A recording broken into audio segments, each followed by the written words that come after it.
Hello students. आज का हमारा टॉपिक है डोमेन ऑफ फंक्शन। डोमेन किस हिसाब से डिफाइंड होता है? डोमेन होता क्या है? डोमेन होता है set of values of independent variable. Independent variable, जो भी इंडिपेंडेंट वेरिएबल होगा उसका अगर हम सेट ले लें तो हमारा होता है डोमेन। अगर मेरा y equal to f x है, कोई भी फंक्शन दिया है, इसमें हमारा x क्या होगा? Independent variable. और जो भी x की वैल्यूज हम यहाँ पे रख सकते हैं या फिर फंक्शन में ले सकते हैं वो सब हमारी आएंगी डोमेन में। तो हमारा डोमेन क्या कहलाएगा? x की वो वैल्यूज जो कि हमारे फंक्शन को डिफाइन करे। x की वो वाली वैल्यू लेना है जहाँ पे हमारा फंक्शन क्या हो रहा हो? डिफाइंड हो रहा हो। जैसे, या फिर अगर मैं ग्राफिकली देखूं तो ग्राफिकली देखा जाए, ग्राफिकली देखें तो मेरा डोमेन वो होगा जो एक्स एक्सिस पे जितनी भी वैल्यूज आ गई हैं, एक्स एक्सिस पे कवर्ड वैल्यूज।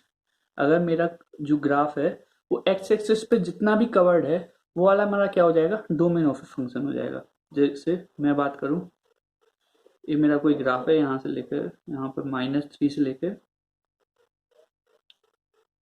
4 तक, और यहाँ पे क्लोज इंटरवल है। तो मुझे इस ग्राफ का, अगर एक कर्व है, स्ट्रेट लाइन है, जो भी है, वो 3 से 4 के बीच, -3 से 4 के बीच में डिफाइंड है। तो मुझे इस ग्राफ का अगर डोमेन निकालना है तो x बिलोंग्स टू -3 से 4, यहाँ पे लगेगा क्लोज इंटरवल, क्योंकि यहाँ पे क्या है? Close interval. ये तो एग्जाम्पल 1 हो गया। अगर एग्जाम्पल 2 देखा जाए, अगर ग्राफ है मेरा इस प्रकार से है, ओपन इंटरवल और यहाँ पर भी ओपन इंटरवल, यहाँ पर है -2 और यहाँ पर है 3। अब x कहाँ पे बिलोंग करेगा? x करेगा बिलोंग हमारा -2 से 3 तक ओपन इंटरवल। अब मान लीजिए एक और एग्जांपल लेते हैं हम। इसमें हमारा ग्राफ कुछ इस प्रकार है,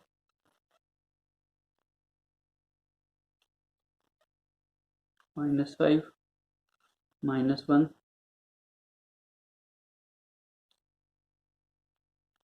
1 और 2। अगर इस प्रकार है तो अब मेरा एक्स पे कहाँ, एक्स एक्सिस पे कहाँ से कहाँ वैल्यू हुई है? -5 से लेकर -1 तक कवर्ड हो गई है, और यहाँ पे क्लोज इंटरवल है, मतलब डार्क सर्कल है तो क्या आएगा? Close interval. तो -5 से -1 क्लोज्ड, और यूनियन, और बीच का पार्ट नहीं है तो इस पार्ट को छोड़ देंगे। फिर कहाँ से कहाँ तक है? 1 से लेकर 2 तक कवर्ड है। तो 1 पे तो है हमारा क्लोज इंटरवल और 2 पे हमारा ओपन इंटरवल। तो इस प्रकार से क्वेश्चन होगा। तो ये तो हो गया। मुझे ग्राफिकली अगर देखना है, किसी भी फंक्शन का डोमेन निकालना है, तो इस प्रकार से देखूंगा मैं कि एक्स एक्सिस पे कौन कौन सी मेरी वैल्यूज कवर्ड हो रही हैं।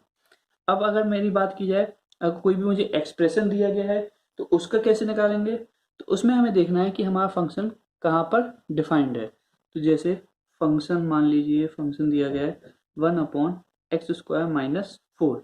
अब हमें पता है कि 1 तो हमेशा डिफाइंड है, x² - 4 भी डिफाइंड है, लेकिन x² - 4 कहाँ पर है? 0। और कभी भी कोई भी चीज हमारी 1/0 होता है तो ये होता है हमारा अनडिफाइंड। इसका मतलब क्या हुआ कि x² - 4 किसके बराबर? 0 के बराबर नहीं होना चाहिए।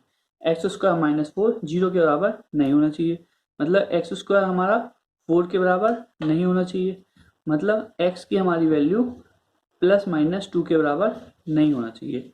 मतलब x की वैल्यू हमारी +-2 को छोड़ के कुछ भी हो सकता है। तो इस फंक्शन का डोमेन क्या हो जाएगा? डोमेन ऑफ फंक्शन क्या हो जाएगा? r में से क्या माइनस कर दें? +2 और -2, तो -2, +2। सबको पता होगा कर्ली ब्रेसेस के अंदर सेट लिखा जाता है, और सेट में सारी की वैल्यूज जो जो जो वैल्यू यहाँ पे लिखी है सिर्फ उसी को मेंशन करेंगे। जैसे -2 और 2 लिखा है तो -2 और 2 ही होगा, इसके बीच की वैल्यूज नहीं होंगी। अब जैसे यहाँ पे लिया जाए हम साइड में ना, अगर मैं लिखता -2 से लेकर 2, तो इसका मतलब क्या होता? -2 को छोड़ के और 2 को छोड़ के सारी बीच की वैल्यूज ले ली गई हैं। -2 और 2 को छोड़ के सारी की सारी वैल्यूज ले ली गई हैं, लेकिन कर्ली ब्रैकेट का मतलब सेट ऑफ वैल्यूज है, यहाँ पे सिर्फ 2 और +2 लिया जाएगा। क्लियर? इस प्लस को ना भी लगाएं हम तो भी कोई फर्क नहीं पड़ेगा। तो कोई भी फंक्शन का अगर डोमेन निकालना है तो उसके लिए कुछ इंपॉर्टेंट पॉइंट्स हैं, वो हम नोट कर लेते हैं, जिससे हमारा कैलकुलेशन ईजी हो जाएगा। फर्स्ट पॉइंट है, हमारा जो भी फंक्शन है, अगर मान लीजिए कोई फंक्शन है, let function be function of x be p मान लेते हैं, कोई भी फंक्शन हमारा पी है, तो जो 1/p होगा, 1/p, इसमें क्या क्या कंडीशन, एक तो फंक्शन हमारा डिफाइंड होना चाहिए और डिनोमिनेटर क्या नहीं होना चाहिए, जीरो नहीं होना चाहिए। तो 1/p का अगर हमें डोमेन निकालना है, 1/p का अगर डोमेन निकालना है तो p को डिफाइंड होना चाहिए, p to be defined and p should not be equal to 0। कौन कौन से दो पॉइंट है, अगर कोई भी हमारा फंक्शन टाइप है 1/p है तो p को हमारा डिफाइंड होना चाहिए और p हमारा 0 के बराबर नहीं होना चाहिए। जैसे एग्जांपल लें, 1/9x-7 लिया, 1/9x-7 लिया, तो इसमें क्या होगा, 1 भी हमारा डिफाइंड है, 1 जो है हमारा वो डिफाइंड है और 9x-7 भी डिफाइंड है, मतलब दोनों फंक्शन डिफाइंड तो हो गए। लेकिन दूसरी कंडीशन क्या थी, p should not be equal to 0, तो 9x-7 should not be equal to 0, तो x should not be equal to 7/9। तो इस फंक्शन का अगर मुझसे कोई पूछे डोमेन ऑफ फंक्शन क्या है, df होता है domain of function, function f, अगर ये हमारा फंक्शन f था तो इसका डोमेन क्या हो जाएगा, x बिलोंग्स टू, सब कुछ हो सकता है बस 7/9 नहीं होना चाहिए, तो रियल नंबर माइनस 7/9, ये हमारा आंसर हो जाएगा। एग्जाम्पल 1। अगर एग्जाम्पल 2 की बात की जाए, अगर मैं लूँ 1/1 cosec x, 1/1 cosec x, तो 1 तो डिफाइंड है और 1/cosec x, 1/cosec x के लिए अब इसमें क्या क्या होना चाहिए, एक तो 1/cosec x should be defined.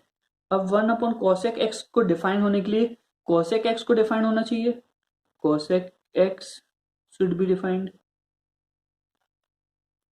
Should be defined.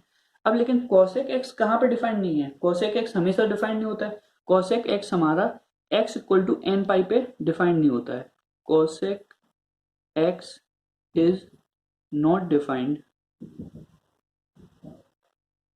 At x equal to n pi. हमारा cosec x जो है वो x equal to n pi पे डिफाइंड नहीं होता है। अगर मैं बात करूँ, हमारा क्वेश्चन था 1/1 cosec x, तो इसको लिए मुझे क्या कंडीशन है, 1 को डिफाइंड, 1 हमेशा डिफाइंड है और डिनोमिनेटर भी डिफाइंड होना चाहिए, तो 1/cosec x भी डिफाइंड होना चाहिए था, तो 1/cosec x should be defined. फिर 1/cosec x को डिफाइंड होने के लिए 1 डिफाइंड होना चाहिए और cosec x डिफाइंड होना चाहिए, लेकिन हमें पता है cosec x कहाँ पे डिफाइंड नहीं है, x इक्वल टू n पाई, जहां पर भी साइन x 0 होगा वहां पे cosec x डिफाइंड नहीं होगा, तो cosec x डिफाइंड कहाँ नहीं है, x इक्वल टू n पाई।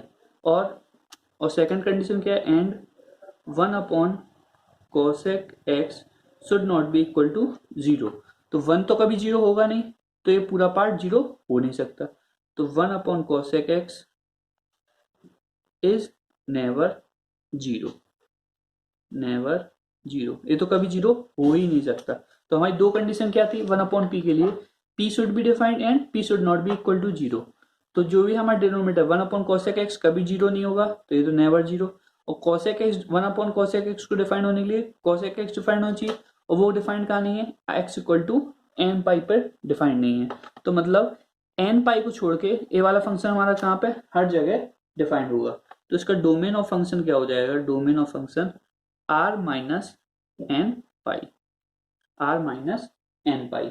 इस फंक्शन का डोमेन क्या हो जाएगा, डोमेन ऑफ फंक्शन क्या हो जाएगा, r माइनस एन पाई। क्लियर। अब इस चीज को एक बार गौर से देखिए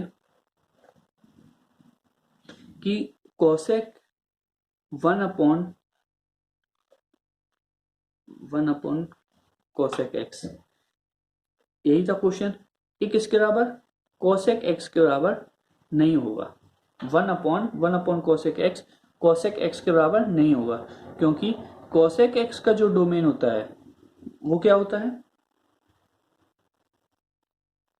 1/cosec x कभी भी cosec x के बराबर नहीं हो सकता है, डोमेन ऑफ 1/1 cosec x क्या आया, r माइनस एन पाई।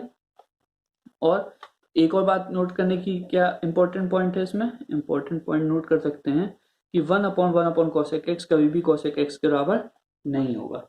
तो हमें क्या करना है, जो भी हमारा फंक्शन का डोमेन है, जो भी हमारा फंक्शन का डोमेन है, अगर किसी भी फंक्शन का डोमेन निकालना है हमें उसी फॉर्म में निकाल लेना चाहिए कि हमें उसमें ज्यादा मैनिपुलेशन नहीं करना चाहिए कि हमें इसको 1/1 cosec x को ऊपर ले जाए तो डायरेक्ट cosec x हो जाएगा, या फिर इसको मैं कैसे 1/1 cosec x को कोई बोले कि मैं sin x लिखूंगा, इस प्रकार से नहीं करना चाहिए मैनिपुलेशन। हमें जिस फॉर्म में दिया गया क्वेश्चन हमें उसी प्रकार से सॉल्व कर लेना चाहिए। क्लियर है? तो 1/1 cosec x था, तो 1/cosec x should be defined, और cosec x को डिफाइंड होने के लिए क्या होनी चाहिए, x की वैल्यू n पाई नहीं होनी चाहिए। क्लियर है?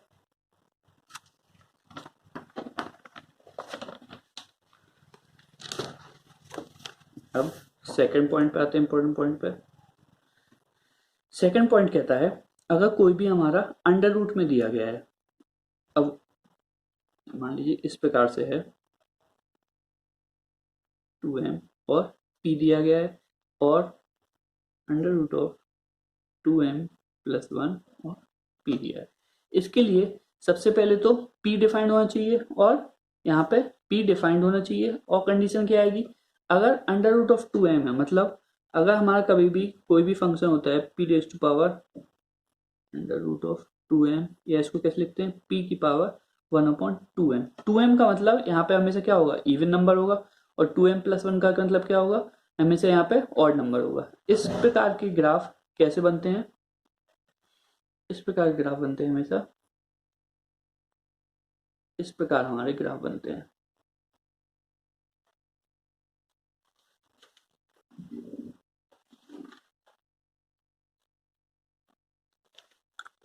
तो इस प्रकार नहीं रहता है। अगर मैं बात करूं x की पावर 1/2m की, तो इसके ग्राफ बनते हैं हमारे इस साइड से जाता है, इस प्रकार ग्राफ बनते हैं। अगर हमारा पावर क्या है यहाँ पे 1/2m मतलब ऑड नंबर है, किस प्रकार से 1/2 है, x की पावर 1/4 है, x की पावर 1/6 है, तो इसके ग्राफ हमेशा इस प्रकार बनेंगे। इसका मतलब हमेशा इसका डोमेन क्या होगा, पॉजिटिव रियल नंबर। इसका डोमेन क्या होगा, पॉजिटिव रियल नंबर। अगर मैं वहीं पे बात करूं, अगर यहाँ पे क्यूब रूट है और p है, या फिर 5 है, यहाँ पे अगर ऑड नंबर होते हैं, मतलब p की पावर 1/3 है, p की पावर 1/5 है, तो इस प्रकार क्वेश्चनों के लिए इस प्रकार के ग्राफ किस प्रकार बनते हैं, इस प्रकार ग्राफ इस प्रकार बनते हैं। यहाँ पे पॉजिटिव में भी डिफाइंड होता है और नेगेटिव में भी डिफाइंड होता है। ये यहाँ पे पॉजिटिव में भी डिफाइंड होगा और नेगेटिव में भी डिफाइंड होगा। इस रिजल्ट से हम क्या पता कर सकते हैं, अगर हमारा कोई भी यहाँ पर 2m है और यहाँ पर p कोई फंक्शन ऑफ x जैसा ले चुके हैं, इसके लिए क्या होना चाहिए, p should be defined, p should be defined, and दूसरा क्या है, p को यहाँ पे हमेशा 0 भी होना चाहिए, क्योंकि यहाँ पे x क्या है, पॉजिटिव नंबर के लिए defined, and p should be greater than equal to 0। p defined भी होना चाहिए और should be greater than equal to 0 भी होना चाहिए। और वहीं पे अगर 2m + 1 है,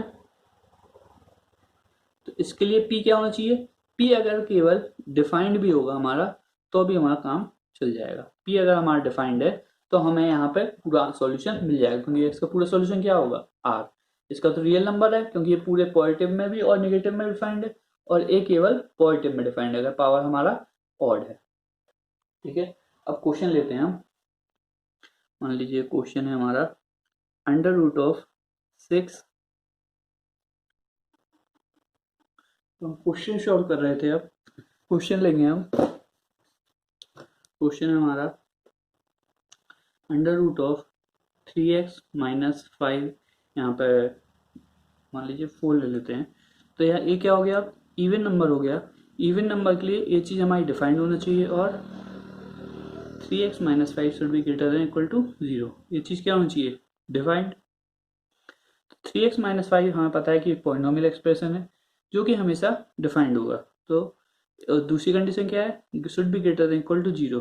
3x should be greater than equal to 5, x should be greater than equal to 5/3। अगर x हमारा 5/3 से बड़ा होना चाहिए तो x बिलोंग्स टू 5/3 इंफिनिटी। तो यही क्या हो जाएगा, हमारा डोमेन ऑफ फंक्शन हो जाएगा 5/3 से लेकर इंफिनिटी तक। डोमेन क्या बताया था हमने, x की वो वैल्यू जहां पर हमारा फंक्शन डिफाइंड है। x यहाँ पे हम इसलिए लेते हैं कि y इक्वल टू हम जनरली fx मानते हैं और x हमारा वो होना चाहिए इंडिपेंडेंट वेरिएबल। क्वेश्चन अगर यहाँ पे मैं बोलूँ 7x-9 और यहाँ पे ले लूँ मैं पावर ऑफ ऑड ले लूँ, तो ऑड के लिए मुझे पता है कि अंदर वाला फंक्शन केवल डिफाइंड हो तो भी चल जाएगा। तो अंदर वाला फंक्शन मेरा क्या है, अंदर वाला फंक्शन मेरा हमेशा डिफाइंड होता है।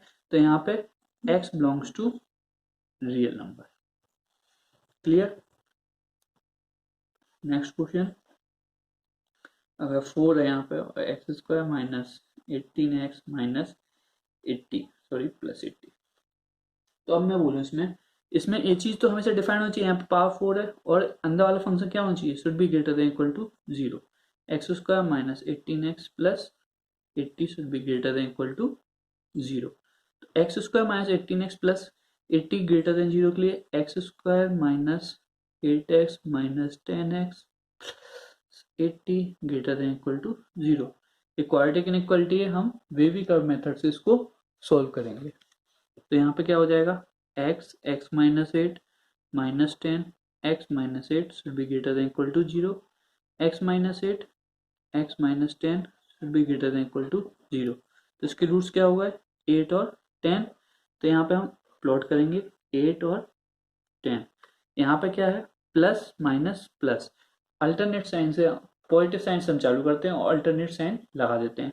कब लगाते हैं अल्टरनेट साइन, अगर यहाँ पे पावर क्या हो दोनों पे इवन ऑड हो। अगर पावर यहाँ पे इवन होती, अगर मान लीजिए मैं कहूँ इस पे पावर इवन होती तो 8 पे साइन चेंज नहीं होता, और मान लीजिए इस पे ऑड होती और इस पे x माइनस 10 पे पावर इवन होती तो 8 पे साइन चेंज होता लेकिन 10 पे साइन चेंज नहीं होता, तब प्लस प्लस नेगेटिव आ जाता। यहाँ पे तो पावर क्या है 1 है जो कि ऑड है, तो यहाँ पे साइन चेंज होगा, प्लस माइनस प्लस। हमें लेना क्या है, प्लस वाला लेना है। x बिलोंग करेगा माइनस इंफिनिटी से 8 तक, क्लोज इंटरवल यूनियन 10 से लेकर इंफिनिटी तक। क्लियर। अब अगर यही क्वेश्चन इसी टाइप का क्वेश्चन होता 9 होता और x² माइनस 18x प्लस 80। अब यहाँ पे क्या हो गया है, ऑड। ऑड के लिए केवल इसको डिफाइंड होना चाहिए, इसको क्या होना चाहिए, केवल डिफाइंड। तो ये हमेशा डिफाइंड है, तो x belongs to real number हो जाता है। क्लियर है, थैंक यू।